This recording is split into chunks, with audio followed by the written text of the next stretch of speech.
Hi everyone, hope you're great. Welcome back with another video. In this video, I will tell you about how to enable or disable the mobile data in Samsung Galaxy Z Flip 5. So in Samsung Galaxy Z Flip 5, if you want to enable or you want to disable the mobile data, I will tell you how to do it.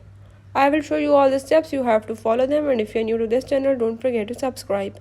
Let's watch it.